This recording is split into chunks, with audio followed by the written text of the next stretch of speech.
I'm John Batchelor. Gordon Chang of Forbes.com joins me. There's a confrontation right now that is in airspace and on the sea, East China Sea. It's over uninhabited rocks. They're called the Senkakus by the Japanese, and the Japanese own claim to the Senkakus. That means that the United States is part of this confrontation because the United States has a mutual defense pact with Japan, and that includes the Senkakus. Over the last 10 days, the change is on November 23rd, the Chinese, who have been competing with the Japanese around these uninhabited rocks, good fishing ground, it's said, around here, but in uninhabited rocks, been competing with maritime vessels, with Coast Guard vessels, with some crypto warships. They changed the game to extend an air defense identification zone out over the Senkakus and then well into the East China Sea, overlapping with the same air defense identification zone, airspace of Japan, and to the north to South Korea. That has put everyone into motion, including the United States sending B-52s on November 26th through the zone. And now the United States, the White House, the Obama administration saying they advise American carriers when entering this zone. It's a very large piece of airspace. And if you're flying to Taiwan or flying into the mainland or coming from the mainland for Japan, you're going to cross through it. That it advises the American carriers to recognize the ADIZ and identify yourself. Use the correct codes for commercial aircraft.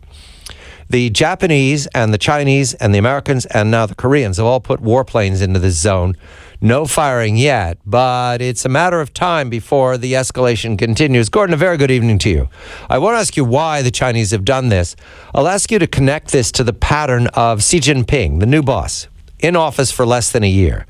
What do you make of his decision to go ahead and launch this unilateral declaration of cross-claim with the Japanese and Koreans? Good evening to you, Gordon. Good evening, John. I believe that Xi Jinping did this because he's trying to create a confrontation in order to consolidate his political control. Now, most people believe that Xi Jinping is already in control, and that's the majority view. But I think there are too many things that have occurred recently which show that his grip on power is a little bit shaky. So I think that this is really a power grab on his part.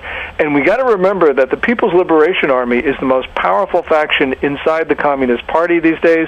So that means we've got pretty nationalistic generals and admirals driving policy. So I think that the only explanation that makes sense is that Xi has not consolidated his power and position in Beijing, and he's using this crisis in order to do so.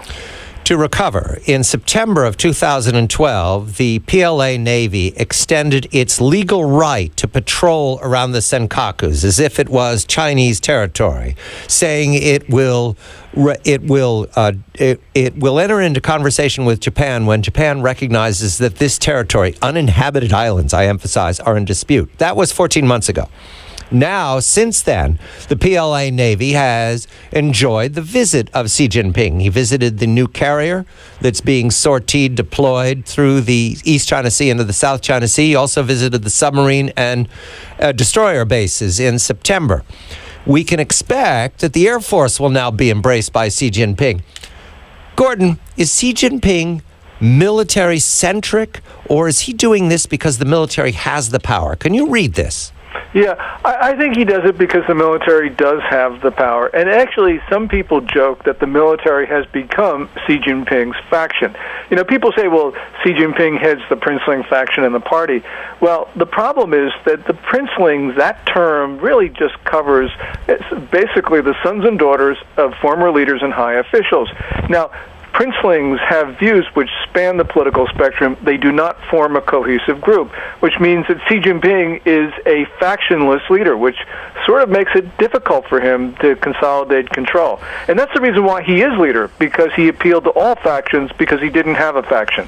Well, as I said, the military is becoming Xi Jinping's faction, and so therefore this is a very dangerous situation. So he visits the carrier and satisfies those who want an air wing and more carriers. He visits the submarines and destroyers, because that's the Bastion C force, and now he's going to embrace the Air Force. That would be the factions within the military. At the same time, the Philippines, Gordon, are concerned that the ADIZ will be extended into the South China Sea. Do you credit that, or do you think they're paranoid?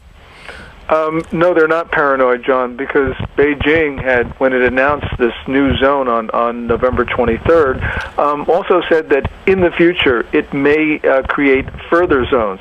Well, the zones that it would create would be in the South China Sea. So this, I think, is reasonable speculation on the part of Manila. The Vice President of the United States is in Japan right now. I just saw a photograph on Twitter. Remember, they're 12 hours on the other side of the world. It's morning for them. And he's headed to China. Will this be a point of contention? Right now, the Obama administration's, on the one hand, had Secretary Hagel say our mutual pact extends to Japan and the Senkakus, and on the other hand, tell American carriers to obey the Chinese rules.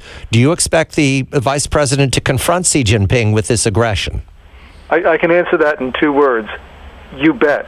Right. Yeah, clearly he's got to talk about it. Matter of fact, White House officials have said that he will.